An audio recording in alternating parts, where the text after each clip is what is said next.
성부와 성자와 성령의 이름으로 아멘. 주님께서 여러분과 함께 또한 사제의 영과 함께 마르코가 전한 거룩한 복음입니다. 주님 영광 받으소서. 그때 요한은 이렇게 선포하였다. 나보다 더 큰 능력을 지니신 분이 내 뒤에 오신다. 나는 몸을 굽혀 그분의 신발끈을 풀어드릴 자격조차 없다. 나는 너희에게 물로 세례를 주었지만 그분께서는 너희에게 성령으로 세례를 주실 것이다.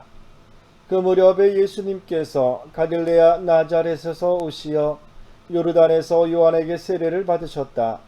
그리고 물에서 올라오신 예수님께서는 곧 하늘이 갈라지며 성령께서 비둘기처럼 당신께 내려오시는 것을 보셨다. 이어 하늘에서 소리가 들려왔다. 너는 내가 사랑하는 아들, 내 마음에 드는 아들이다. 주님의 말씀입니다.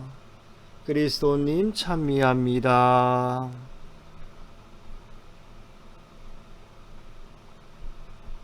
안녕하십니까?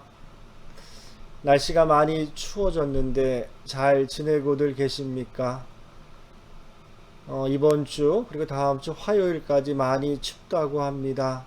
건강 조심하시고 또 추위 때문에 고통받는 일 없도록 잘 지내시길 바라겠습니다.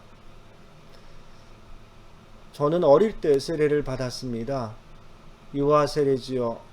어머니 뱃속에서부터 성당을 다녔고 태어나서 조금 후에 바로 세례를 받았습니다.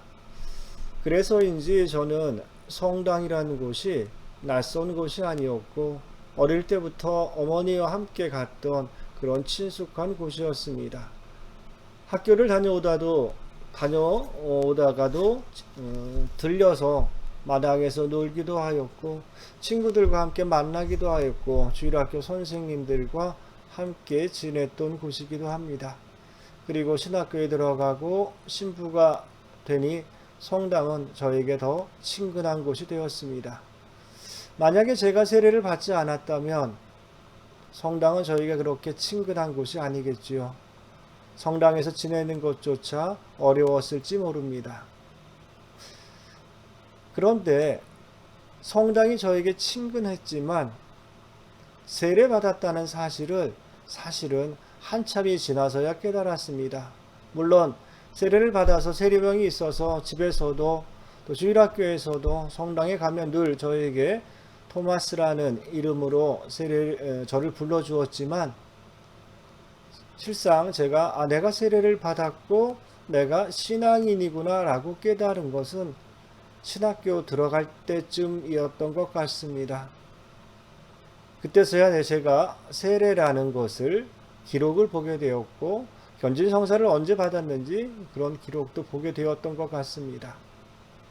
그리고 신학교에서 공부하고 또 다른 공부를 하면서도 세례라는 의미에 대해서 좀 더 깊게 생각해 볼 수 있었습니다. 세례를 받는다는 것은 내가 하느님의 자녀가 된다는 것입니다. 그리고 세례를 받는다는 것은 내가 새로운 사람으로 살아가겠다고 다짐하는 것이었습니다.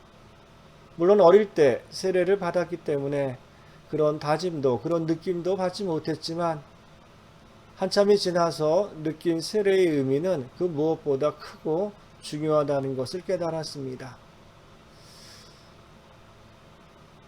요즘은 6개월이나 혹은 7, 8개월 정도 교리를 배우고 세례를 받습니다. 그런데 10년 전만 해도 한국교회는 1년 동안 예비신자 교리 교육을 했었죠. 그리고 초창기 교회라고 하는 초대 교회 때에는 세례를 받기 위해서 3년 동안 예비신자로 교육을 받아야 했습니다. 하나님의 말씀을 듣고 그리고 덕행을 실천하고 선행을 실천하고 그리고 무엇보다 내가 세례받은 사람으로 살아갈 수 있는 준비, 즉 회개, 변화를 하기 위해 3년이라는 시간 동안 교육을 받았던 것이지요. 그렇게 3년 동안 교육을 받고 나서 세례를 받고 나면 변화된 삶, 정말 열심한 삶, 투철한 신앙인으로서 살아갔던 것 같습니다. 여러분은 어떠십니까? 여러분도 세례를 받으셨잖아요. 그리고 예비신자 교리 교육을 받으신 분들도 많으실 테고, 또 저처럼 유아 세례를 받고 나서 한참이 지나서야 세례의 의미를 깨달은 분들도 있을 것입니다. 세례 받고 나서 삶이 좀 많이 바뀌었습니까? 세례 받고 나서 삶이 좀 더 좋아졌습니까? 세례 받았을 때는 무척 행복하고 기쁘고 세상의 모든 것을 가진 것처럼 좋았었는데, 그 이후에 그리고 지금까지 어떠신지 궁금합니다. 내가 세례 받은 사람으로 열심히 살아가고 있는지, 아니면 세례 받을 때와 받기 전과 지금과 큰 차이가 없는지, 아니면 오히려 더 나빠졌는지. 세례를 받는다는 것은 단순한 자격증이나 어떤 이름을 얻는 것이 아닙니다. 세례를 받는다는 것은 삶을 바꾸겠다는 의지의 표현이고, 그렇게 살아가겠다는 약속입니다.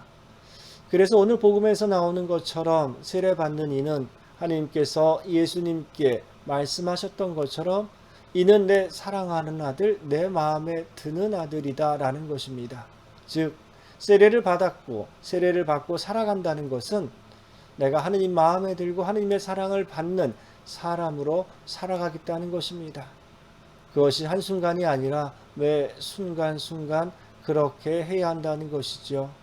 세례를 받는다는 것, 그래서 내 전 존재를 걸고 변화되고 내 전 존재를 내어놓는 것이라 할 수 있습니다.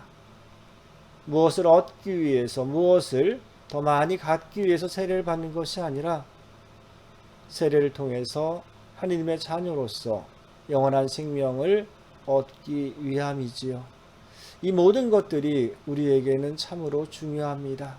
무엇보다 세례의 의미를 다시 한번 되새겼으면 좋겠습니다. 그리고 내가 세례받은 사람으로서 충실히 살아가고 있는지 다시 한번 돌이켜 보았으면 좋겠습니다. 1월 10일자 가톨릭 신문을 보니까 교황님께서 유아 세례를 강조하셨습니다. 어릴 때 세례를 받는 것은 참으로 중요합니다. 어떤 분들은 나이가 들어서 또 사리 분별을 할 수 있을 때 본인이 선택하라고 이야기합니다. 근데 저의 경우를 보면 저는 부모님으로부터 가장 큰 선물을 받은 것이 저는 세례라고 생각합니다. 신앙이죠. 물론 제가 선택한 것은 아니지만 부모님께서 저에게 주시기 위해 준비한 아주 큰 선물이라고 생각합니다. 혹시라도 유아 세례를 주저하는 부모님들이 계시면 어서 아이에게 좋은 신앙, 하느님의 사랑을 받는 마음에 드는 그런 자녀로 성장할 수 있도록 세례를 받도록 이끌어 주시면 좋겠습니다. 여러분 모두 다시 한번 세례의 의미를 되새기는 시간 되시길 바라고, 몇 년 전에 교황님께서도 그런 말씀을 하셨습니다. 여러분은 여러분의 세례 날짜를 알고 계십니까? 언제 세례를 받았는지. 사실 우리는 생일은 잘 기억합니다. 그런데 내가 언제 세례 받았는지 잘 기억하지 못합니다. 한 번이기 때문일 수도 있겠지만 중요하게 생각하지 않기 때문일 수도 있습니다. 한번 여러분이 언제 세례를 받으셨는지 그 날짜를 찾아보시기 바랍니다. 그날부터 여러분은 하느님의 사랑받는 자녀, 하느님 마음에 드는 자녀로 살기 시작했기 때문입니다. 그날을 함께 기억했으면 좋겠습니다. 오늘도 주님 안에서 좋은 하루 보내시기 바랍니다. 고맙습니다. 강복드리겠습니다. 주님께서 여러분과 함께 또한 사제의 영과 함께 전능하신 천주 성부와 성자와 성령께서는 여기 있는 모든 이들에게 강복하시어 길이 머물게 하소서. 아멘. 주님을 찬미합시다. 하느님 감사합니다. 성부와 성자와 성령의 이름으로 아멘. 고맙습니다.